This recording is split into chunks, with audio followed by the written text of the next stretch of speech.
और जब इन सब युगों का योग होता है तो वो महायुग कहलाता है, और महायुग के बाद में प्रलय आता है। तो मैं आपको आज इस रहस्य का उद्घाटन कर रहा हूँ कि कली ने इस पृथ्वी पर प्रलय लाने की पूरी तैयारी कर रखी है, और उसके लिए दो टेक्नोलॉजी डेवलप हो चुकी है। उसके जरिए पृथ्वी पर प्रलय लाया जा सकता है। पूरे पृथ्वी पर छोटे बड़े मिलाकर कुल 25 भूकंप आए थे, और आज वैज्ञानिकों ने इस टेक्टोनिक प्लेट के उन सेंसिटिव पॉइंट्स का, वो ऐसे क्रिटिकल पॉइंट्स का पता लगा लिया है जिसको हिला देने पर बड़े बड़े भूकंप आ सकते हैं। आगे बढ़ने से पहले चैनल को लाइक और सब्सक्राइब करना आपके लिए लाभप्रद होगा। नमस्कार, अभी मैं जर्मनी में हूँ और यहाँ पर लगभग 9:45 बज रहा है शाम का। यहाँ पर जो सूर्य है वो 9:45 यानी 9:45 बजे डूबता है। तो ये संध्या काल है, और इस समय जो यहाँ के दृश्य होते हैं वो देखने लायक होते हैं। बहुत वंडरफुल दृश्य रहते हैं। कुछ मैं आपको दिखाता हूँ कि यहाँ पर किस टाइप से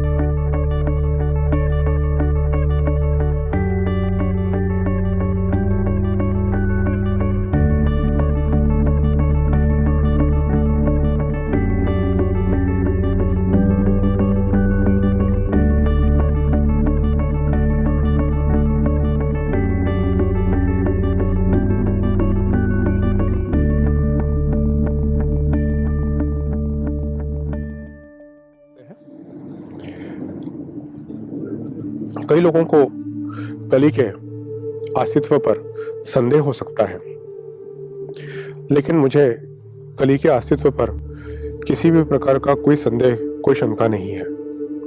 उसके कई कारण हैं।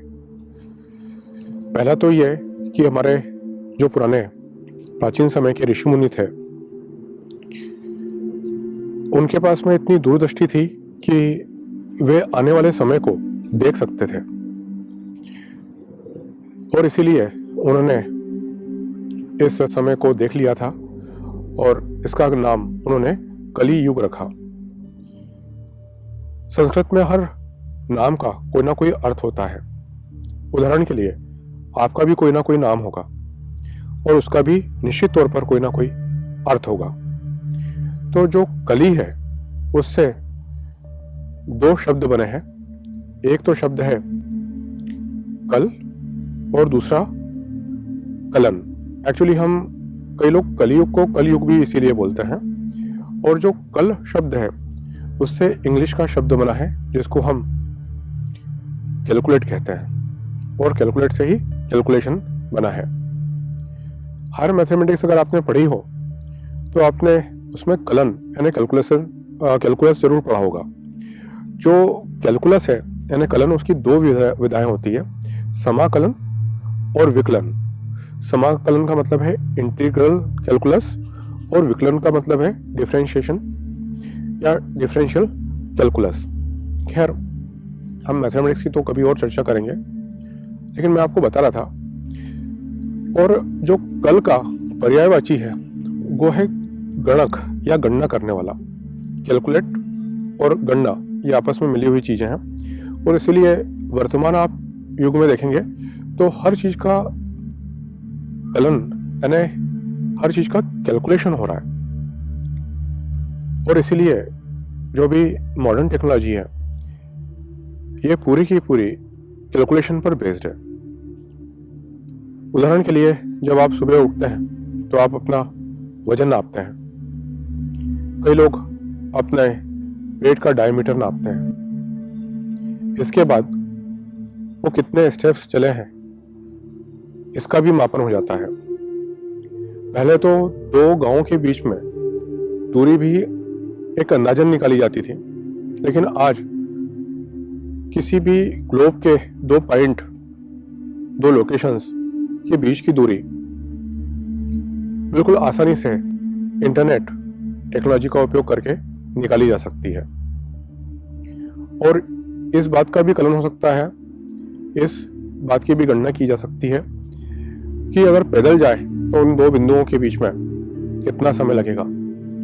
आप कभी गूगल मैप पर टाइप करना कि श्रीलंका से अयोध्या तक आने में पैदल पैदल कितना समय लगेगा, तो आपको जान के आश्चर्य होगा ये 21 दिन का समय लगता है। और दशहरा के बाद जो दिवाली आती है वो भी 21 दिन के बाद आती है। तो इतनी सत्यता है हमारी पौराणिक घटनाओं में। तो ये जो नया इरा है इसको, ये जो बेस्ड है ये कंप्यूटिंग पर बेस्ड है, और इसीलिए कंप्यूटर यहाँ पर है। और ये जो पूरी टेक्नोलॉजी है आधुनिक समय में कैलकुलेशन की, ये संगणक यानी कंप्यूटर पर आधारित है। और आप ये देख रहे हैं कि मैंने आपको अपने पिछले संदेश में बताया था कि किस प्रकार जो प्रॉमिसरी नोट थे, जिसको आप नोट बोलते हो, आप उसके गुलाम बन गए, यानी नोटों ने आपको अपना गुलाम बना लिया।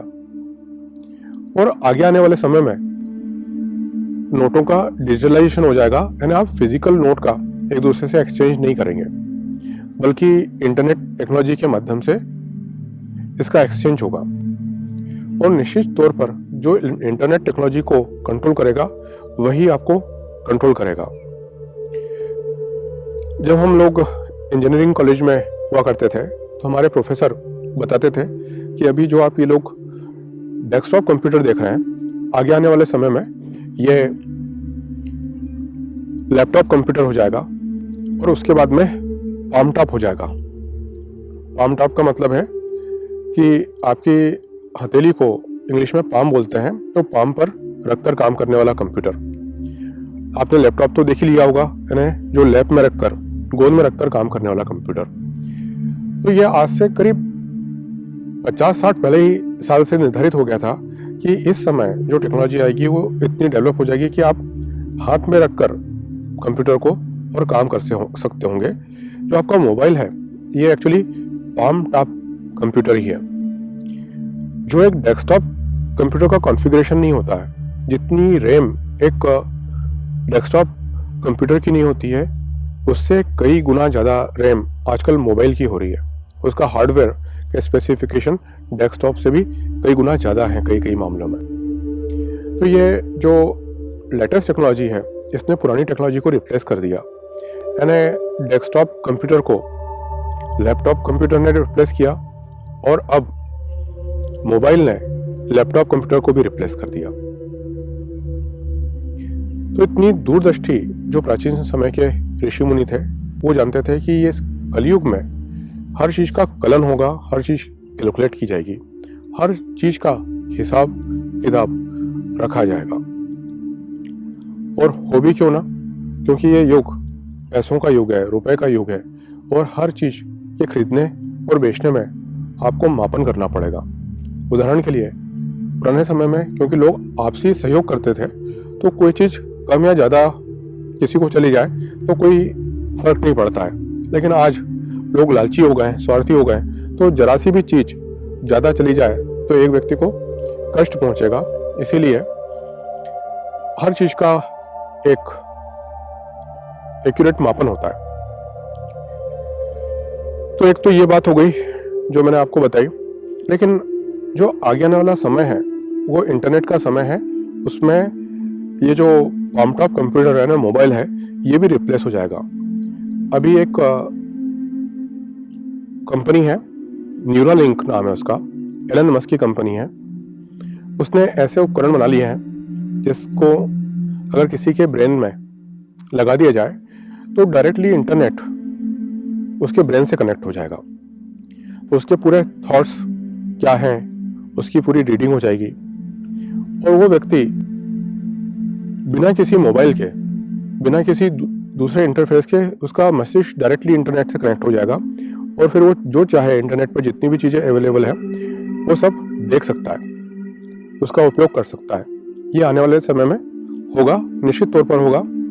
आप भी क्या याद रखेंगे कि अभी से मैंने इन चीज़ों को बता दिया है, और हो सकता है कि आप ये सब चीज़ें देखने के लिए जिंदा ना रहें, लेकिन मैं चाहता हूँ कि आप जिंदा रहें और आप ये सब चीज़ें देखें, और आप इस बात का प्रमाण बने कि जो मैंने बातें बोली थी वो सब सही निकली। तो हमारे ऋषि मुनियों ने इस युग का नाम ही कलयुग इसलिए रखा है कि ये कैलकुलेशन का, ये कलन का, ये इंफॉर्मेशन टेक्नोलॉजी का युग है, ये संगणक यानी कंप्यूटर का युग है, ये इंटरनेट का युग है। तो एक तो इनकी ये दूरदृष्टि थी, और दूसरी बात यह है कि हम इस चीज को प्रमाणित कर सकते हैं कि हमारे धर्म में कई सारे आयाम हैं। उदाहरण के लिए हमारा जो धर्म है वो ग्रंथों पर आधारित नहीं है, वो ग्रंथों से निकलकर बाहर भी है। उसका परास, उसकी रेंज कई गुना ज्यादा है। जैसे उदाहरण के लिए जो योग है वो एक कंसेप्ट नहीं है, वो एक प्रैक्टिकल चीज है, वो एक अनुभव की चीज है। और योग में भी 8 अलग अलग अंग होते हैं। सबसे पहला होता है यम, फिर नियम, फिर प्रत्याहार, फिर प्राणायाम, उसके बाद में आसन, और उसके बाद में ध्यान धारणा और समाधि। लेकिन ये कोई एक कंसेप्चुअल चीज नहीं है, ये ऐसी चीज नहीं कि ग्रंथ में लिख दी और खत्म हो गई। ये प्रैक्टिकली अपने लाइफ में उसको उतारना पड़ता है। ये बहुत प्रैक्टिकल चीज है, अनुभव की चीज है। और लोग जो आसन है वहां तक तो पहुंच जाते हैं जिसमें शारीरिक व्यायाम होता है, लेकिन ध्यान किसी को लगता नहीं है। सब आंख बंद करके बैठ जाते हैं और ध्यान का नाटक करते हैं। और जब ध्यान जिस व्यक्ति को घटित होता है उसके बाद में ही धर्म आता है। और धर्म बना है धारणा से। जिसके अंदर ध्यान घटित नहीं होता है उसके अंदर कोई एक्चुअली धर्म आया ही नहीं है, उसको सत्य को परखने की कोई क्षमता ही नहीं होती है। और समाधि उसके बाद की अवस्था है। इन चीजों का भी कभी मैं जिक्र करूंगा, लेकिन वो आध्यात्मिक विषय पर कभी जब बात करूंगा तो उस समय हम बात करेंगे। तो हमारे जो धर्म के एक जैसे आयाम हो गया योग, फिर जो दूसरा आयाम है वो चिकित्सा।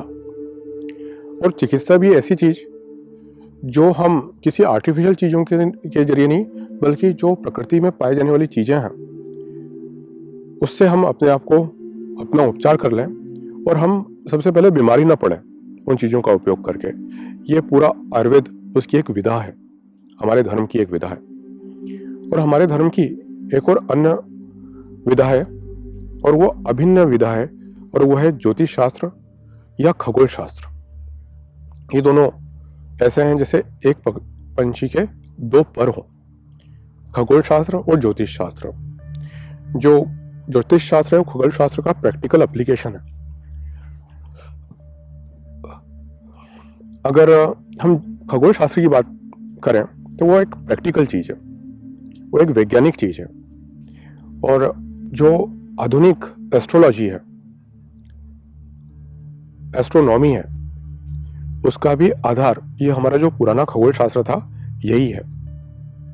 मैं अभी एस्ट्रोफिजिसिस्ट से बात करता हूँ जो यहाँ कॉलोनी यूनिवर्सिटी में है। कुछ और वैज्ञानिकों से मेरी बात होती है तो उनको आश्चर्य होता है कि कैसे पुराने भारतीय ऋषि मुनियों ने इतनी बड़ी बड़ी खोज करके उन्होंने अपने ग्रंथों में लिखा हुआ था, जो आज ये लोग समझ पा रहे हैं जिस चीज को। उदाहरण के लिए अगर मैं बताऊं तो एक पुस्तक है जिसका नाम है सूर्य सिद्धांत। अब अगर हम सूर्य सिद्धांत की बात करें तो ये आधुनिक खगोल शास्त्र का आधार किताबों में से है। यानी जो आधुनिक खगोल शास्त्र है उसका भी जो बेस है वो कहीं ना कहीं सूर्य सिद्धांत से निकल कर आया है। और कुछ लोग बोलते हैं कि यह 25,000 वर्ष पुरानी पुस्तक है, लेकिन मेरे अनुसार यह पुस्तक कम से कम 1 लाख साल पुरानी किताब है। मैं इस पे कभी डीप में चर्चा करूंगा, लेकिन इस हमारे जो पुराण थे उसमें सभी युगों का वर्णन है, लेकिन सूर्य सिद्धांत में भी युगों का वर्णन है। और मैं अब सूर्य सिद्धांत से ही बताऊंगा कि किस हिसाब से युगों का वर्णन है। यानी युगों के वर्णन के लिए जो डीप में जाने के लिए सूर्य सिद्धांत की आवश्यकता है, लेकिन अगर आमतौर पर हम बात करें तो लगभग सभी हिंदुओं को मालूम है कि युग कितने होते हैं। उसके लिए हमको किसी भी किताब की जरूरत नहीं है। हम अगर सड़क पर जा रहे हुए एक व्यक्ति से भी पूछेंगे कि हिंदू धर्म के अनुसार कितने युग होते हैं उस बारे में आप क्या जानते हैं, तो बिल्कुल आसानी से बता देगा कि 4 युग होते हैं। एक सतयुग होता है, फिर त्रेता युग, फिर द्वापर युग और ये कलयुग। और अगर वो इस बात को नहीं जानता है तो उसका दोष उसका नहीं है, उसका कारण है कि हमारे इसमें गुरु शिष्य परंपरा खत्म हो चुकी है। अभी आधुनिक समय में सभी गुरुकुल बंद कर दिए गए हैं, तो ऐसी शिक्षा का अभाव है, इस वजह से वो नहीं जानता है। लेकिन जिन लोगों को भी थोड़ा बहुत हिंदू धर्म का ज्ञान है तो बिल्कुल आसानी से बता सकते हैं कि 4 प्रकार के युग होते हैं, सतयुग, त्रेता युग, द्वापर युग और अभी जो चल रहा है वो कलयुग। तो अब हम सूर्य सिद्धांत को इन युगों की दृष्टि से देखते हैं, या इन युगों को सूर्य सिद्धांत की दृष्टि से देखते हैं। तो सूर्य सिद्धांत में पूरा वर्णन है कि कौन सा युग कितने ड्यूरेशन का होगा। तो सबसे पहली बात तो ये बताऊं मैं कि जो कलयुग है उसका कालखंड यानी उसका समय अंतराल, उसकी ड्यूरेशन 4,32,000 वर्ष है। और 4,32,000 वर्ष को अगर हम डबल कर दें तो वो हो जाता है 8,64,000 वर्ष। और ये कालखंड, ड्यूरेशन, ये समय अंतराल, ये द्वापर युग का है। और डबल हो जाने के कारण इसको द्वापर युग बोला है, डबल फोल्ड। और इसके बाद में जो अगला युग है वो त्रेता युग है। ट्रिपल फोल्ड हो जाने के कारण इसको कहा है त्रेता, 3 से बना है त्रेता। तो त्रेता युग में को अगर कैलकुलेट करना हो कितना ड्यूरेशन है तो हम 8,64,000 वर्षों में पुनः 4,32,000 वर्ष का योग कर देंगे और ये हो जाएगा 12,96,000 वर्ष। और इतने ड्यूरेशन का त्रेता युग होता है। त्रेता युग के बाद में हम बात करें तो आता है सतयुग। और सतयुग का अगर आपको कैलकुलेशन करना हो तो सिंपल सी बात है कि त्रेता युग में पुनः 4,32,000 वर्षों का आप योग कर दीजिए, तो ये हो जाता है 17,28,000 वर्ष। 17,28,000 वर्षों का सतयुग होता है। तो इस टाइप से युगों का कैलकुलेशन है। अगर हम इस पूरे युगों का योग करें तो वो एक महायुग होता है। यानी हम 4,32,000, 8,64,000, 12,96,000 और 17,28,000 वर्षों का अगर हम योग करें तो वो हो जाएगा 43,20,000 वर्ष। और ये कलयुग का 10 गुना है। और इसको हम एक तरह से और भी कर सकते हैं, क्योंकि ये जो दूसरे युग हैं ये अगर हम कलयुग को x मान लें तो द्वापर युग हुआ 2x, त्रेता युग 3x और सतयुग 4x हुआ। और अगर हम इन सब का योग करें तो 1x plus 2x plus 3x plus 4x is equal to 10x होगा। तो इसलिए ये कलयुग का 10 गुना है। और जब इन सब युगों का योग होता है तो वो महायुग कहलाता है। और महायुग के बाद में प्रलय आता है। ऐसा साफ स्पष्ट रूप से लिखा हुआ है सूर्य सिद्धांत में, और अन्य ग्रंथों में भी लिखा है, सभी पुराणों में भी लिखा है कि महायुग के बाद में प्रलय होता है। तो अब हम बात करेंगे कि क्या प्रलय वास्तव में आएगा, क्या उसकी तैयारी हो चुकी है। तो मैं आपको आज इस रहस्य का उद्घाटन कर रहा हूँ कि कली ने इस पृथ्वी पर प्रलय लाने की पूरी तैयारी कर रखी है। और उसके लिए 2 टेक्नोलॉजी डेवलप हो चुकी है। उसके जरिए पृथ्वी पर प्रलय लाया जा सकता है। एक तो है हार्प और दूसरी है weather control technology. Elon Musk की एक और कंपनी है, उसका नाम है स्पेस एक्स। वो 12,000 से लगाकर 38,000 सैटेलाइट पूरे आकाश में छोड़ रही है। उससे इंटरनेट में 5G, 6G, 7G, 9G इस टाइप के जी तो आते ही रहेंगे, लेकिन साथ में वेदर कंट्रोल टेक्नोलॉजी भी उसके जरिए चप्पे चप्पे का वेदर कंट्रोल किया जा सकता है। और हार्प टेक्नोलॉजी से भी भूकंप वगैरह इस टाइप की चीजें लाई जा सकती है। यानी अगर वेदर कंट्रोल टेक्नोलॉजी से हम बात करें तो आपको फायदे गिनाए जाएंगे। पहले फायदे किस टाइप से कि कहीं पर भी उसके जरिए बरसात करवाई जा सकती है। तो जो मरुस्थलीय इलाके हैं जहाँ पर कोई वनस्पति होती नहीं है वहाँ पर उसके जरिए बरसात करवाएंगे, लोगों को बड़ा अच्छा लगेगा। जहाँ पर अत्यधिक बरसात होती है वहाँ से बादल हटा दिए जाएंगे, लोगों को अच्छा लगेगा। जहाँ पर साइक्लोन आते थे वहाँ पर साइक्लोन आना बंद कर दिए जाएंगे, लेकिन कभी साइक्लोन लाने की कोई ज़रूरत पड़ेगी, मान लो एनर्जी क्रिएट करने के लिए साइक्लोन ले आए जाएंगे, लोगों को अच्छा लगेगा, तो पहले तो हर टेक्नोलॉजी का फ़ायदा गिनाया जाता है, उसको उसी ढंग से इंट्रोड्यूस किया था, लेकिन बाद में फिर आपको उसके नेगेटिव असर दिखाई पड़ना शुरू होते हैं। तो जिस टेक्नोलॉजी से बाढ़ लाई जा सकती है उसी टेक्नोलॉजी से फिर सूखा भी आएगा, और हार्ड टेक्नोलॉजी की मदद से भूकंप भी जा सकते हैं। जो भूकंप आते हैं वो पृथ्वी के टेक्टोनिक प्लेट में जब वो रीसेटल होती है तो उसके हिलने के कारण भूकंप आते हैं। और आज वैज्ञानिकों ने इस टेक्टोनिक प्लेट के उन सेंसिटिव पॉइंट्स का, वो ऐसे क्रिटिकल पॉइंट्स का पता लगा लिया है जिसको हिला देने पर बड़े बड़े भूकंप आ सकते हैं। तो आपको जान के आश्चर्य होगा कि अभी कुछ समय पहले, यानी ज़्यादा दिन नहीं हुए, 19 जून 2021 से 24 जून 2021 के बीच में पूरी पृथ्वी पर छोटे बड़े मिलाकर कुल 25 भूकंप आए थे। और होना तो ये चाहिए था कि ये हेडिंग्स बननी चाहिए थी कई चैनल्स की, और ये फ्रंट पेज पे आ जाना चाहिए था कई न्यूज़पेपर पे, लेकिन ऐसा कुछ भी नहीं हुआ। छोटा मोटा कवरेज हुआ अलग अलग जगह का। पहली बात बताऊं कि इसमें कैलिफोर्निया में भूकंप आया था, उसके बाद में साउथ अमेरिका में पेरू, और दूसरी जगह चिली में, ये साउथ अमेरिका के 2 देश हैं, वहाँ पर भूकंप आया था। फिर यूरोप में बात करें तो स्पेन और ग्रीस में 2 जगह भूकंप आया था, 2 देशों में। इसके बाद इंडिया के पार उधर चलते हैं तो इंडोनेशिया में भूकंप आया था, फिजी में भूकंप आया था, और इसके अलावा न्यूजीलैंड में 3 भूकंप आए थे। और ऐसा भी हुआ था कि एक दिन में 5 बड़े बड़े भूकंप आए अलग अलग लोकेशंस पर। तो आप इसी बात से समझ सकते हैं कि अभी तक जो पृथ्वी पर घटना नहीं घटी वो अब घटने जा रही है, और इसीलिए इस बात की सबसे बड़ी चिंता है कि इस ढंग से प्रलय भी लाया जा सकता है और पृथ्वी को उलट पुलट भी किया जा सकता है।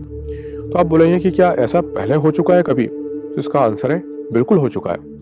अगर आज आप सऊदी अरब की धरती को देखें तो उसके नीचे से जो तेल निकलता है वो पहले वृक्ष थे वहां पर और जंगल था। पृथ्वी जब उलट पलट हुई तो वो नीचे दब गए, और वो जो सड़े हैं, वो उनका जो सड़ना है वही फ्यूल है, वही क्रूड ऑयल है जिसको आज हम निकाल के हम जिसका उपयोग करते हैं। तो धरती पहले भी अल्टी पलटी थी, और भविष्य में अभी जो आने वाला है समय महाप्रलय, उसमें भी ऐसे ही होगा। तो इस ढंग से महायुग का कंसेप्ट है जो मैंने आपको बताया। इसके बाद में हम और आगे बढ़ते हैं, वो ये है एक और बात का प्रमाण कि आज पूरे विश्व में कली का वर्चस्व है। तो कोई एक जीव पूरे विश्व को कैसे नियंत्रित कर सकता है, यह एक बहुत बड़ा प्रश्न है कि ऐसा कैसे संभव है कि कोई एक जीव पूरे विश्व की, पूरे मानव की 7 अरब पॉपुलेशन को अपने अधीन कर ले। और इसीलिए मैं आपको बताना चाहता हूँ, आज सबसे बड़ा सीक्रेट उजागर करूंगा, जो कली की उम्र है वो 4,32,000 वर्ष है। आज आप खुद सोचिए कि अगर आपकी आयु 1,000 नहीं, 2,000 वर्ष भी नहीं, बल्कि 10,000 वर्ष हो जाए तो क्या होगा? सबसे पहले तो आप अपने आप को छिपाएंगे। क्यों?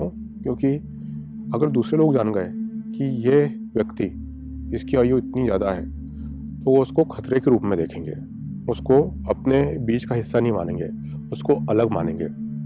और यहीं से एलियन की कल्पना आई है एक्चुअली। और कली देखा जाए तो एक टाइप का एलियन ही है। और जब आप मरेंगे नहीं और आपकी उम्र इतनी ज़्यादा हो जाएगी तो आपको ये समझ में आ जाएगा कि ये जो एजुकेशन है, ये जो आप रुपए के पीछे भाग रहे हो, छोटी छोटी चीज़ों में लगे हुए हो, ये तो बच्चों जैसी बातें हैं, इनका कोई महत्व ही नहीं है। आप फिर ऐसा कुछ करोगे कि पृथ्वी के पूरे लोग आपके अधीन हो जाए। और कली ने यही किया है। वो हर मानव की प्रवृत्ति को समझ गया है और उनको कैसे फंसाना है इस बात का भी उसको अच्छा अनुभव हो गया है। तो जिस प्रकार हम दाने फेंक देते हैं और पक्षी वहां पर आ जाते हैं और उनको जाल दिखाई नहीं देता है, इसी प्रकार से हम मनुष्य हो गए हैं उसकी दृष्टि में। उसने भी दाने फेंक दिए हैं, तुम लोग दौड़ रहे हो और तुम उसमें फंस चुके हो, और बल्कि उसमें फंसने के लिए तुम लाइन लगा रहे हो और दौड़ रहे हो। आज ये हाल है। तो इस ढंग से कली ने तुम्हारे ऊपर कब्जा करने का पूरा प्लान बनाया है। मैं कई ऐसे प्रमाण दे सकता हूं जिसमें आपको पता चलेगा कि कली की उम्र काफी ज्यादा है, और कुछ चीजें ऐसी हुई है मानव जाति के इतिहास में जिसमें पता चल सकता है कि जिस व्यक्ति की आयु ज्यादा हो तभी वो उस प्लानिंग का फायदा उठा सकता है। उदाहरण के लिए, आज आप अपनी जिंदगी को समझते ही कितना है। आपकी जो जिंदगी है वो जैसे ज्यादा आप प्लान करते होगे तो 20 साल का, 30 साल का। हालांकि मैं ये जानता हूँ कि आप तो 4-5 साल का भी प्लान नहीं करते हो, लेकिन अगर मान लें अगर आप अपनी जिंदगी की प्लानिंग भी करते होगे तो जैसे ज्यादा 10, 20, 30, 40 या 50 साल का प्लान कर सकते हो, क्योंकि आज आपकी उम्र ही मान लो 30-40 साल है, तो 50 साल है ना 80 साल की उम्र में, और वो भी इन्वेस्टमेंट करके, क्योंकि आपको, मैं नहीं समझता कि आपको 60 साल के बाद में आपके शरीर की वो अवस्था हो सकती है जिसमें आप कोई पोटेंशियल काम कर सके। तो जब आप अपनी जिंदगी को इतना लंबा प्लानिंग नहीं कर सकते हो, तो पृथ्वी पर कुछ ऐसे इवेंट्स हुए हैं जिसमें हमको पता चलता है कि जिसको फल मिला उसने 200-200 साल का, 300-300 साल का वेट किया। उदाहरण के लिए, जो ईस्ट इंडिया कंपनी ने इंडिया को गुलाम बनाया था उसमें कितना वर्ष लगा, और उसके बाद में अभी देखा जाए तो जो स्वतंत्र हुआ है उसके बाद में आज 70 साल से कुछ ज़्यादा समय हुआ है, तो ये अभी भी भारत और दूसरे देश उसके अधीन है। तो किस, आपको मेरी बात अभी बिल्कुल समझ में नहीं आएगी, क्योंकि मैं अभी आगे आपको और मैसेज दूंगा, तो जैसे जैसे मैं मैसेज में गहराता जाऊंगा वैसे वैसे आपको वो बातें समझ में आने लगेंगी। उदाहरण के लिए मैं वही बता रहा था कि जो आप प्लानिंग करते हो 50-60 साल की प्लानिंग होती है, लेकिन जो भी विश्व में पूरी दुनिया को जो कंट्रोल कर रहे हैं वो 100-100 साल की, 200-200 साल की, 300-300 और 400 साल की भी प्लानिंग की है उन लोगों ने, और वो पहले से करते आ रहे हैं। जैसे उदाहरण के लिए अभी मैं बता दूं कि एक वायरस जिसके कारण पूरी दुनिया बंद हो गई थी और अभी फिर से बंद हो जाएगी, और ये नाटक चलता ही रहेगा। तो 1981 में एक ऑथर है जिसका नाम है डीन कूंस्ट, उसने अपनी किताब द आइज ऑफ डार्कनेस में बिल्कुल इसी टाइप के जीवाणु का जिक्र किया था। उसका नाम उसने वुहान 400 रखा था, और उसने बताया था कि वुहान से जिस शहर का आपने कभी नाम भी नहीं सुना होगा, उसने आज से 40 साल पहले अपनी किताब में लिख दिया था। और उसने 400 भी इसलिए लिखा था क्योंकि 20 मल्टीप्लाइड बाय 20 यानी 2020 ये 400 होगा। तो न तो वो कोई ध्यानी है, न उसको मेरे जैसे कोई विजन्स आते हैं, न उसको इस टाइप का कोई ज्ञान है। वो तो एक साइंस और फिक्शन का ऑथर है, लेखक है, उसको ये सब चीजें कैसे पता चल गई थी। तो आज जो आप देख रहे हो उसका प्लान 40 साल पहले से हो गया था। इसी से समझ में आता है कि इसको एग्जीक्यूट करने वाला व्यक्ति, उसके लिए 40 सालों का कोई मायने नहीं है। मुझे लगता है कि अब अंधेरा काफी ज्यादा हो गया है, तो मैं आज अपना संदेश यहीं पर खत्म करता हूं। अगले संदेश में हम लोग फिर मिलेंगे। अगर आपके मस्तिष्क में कोई प्रश्न हो तो आप मेरे से जरूर पूछिए, मैं उसको भी इंक्लूड करने की कोशिश करूंगा, उसका स्पष्टीकरण करने की कोशिश करूंगा। नमस्कार।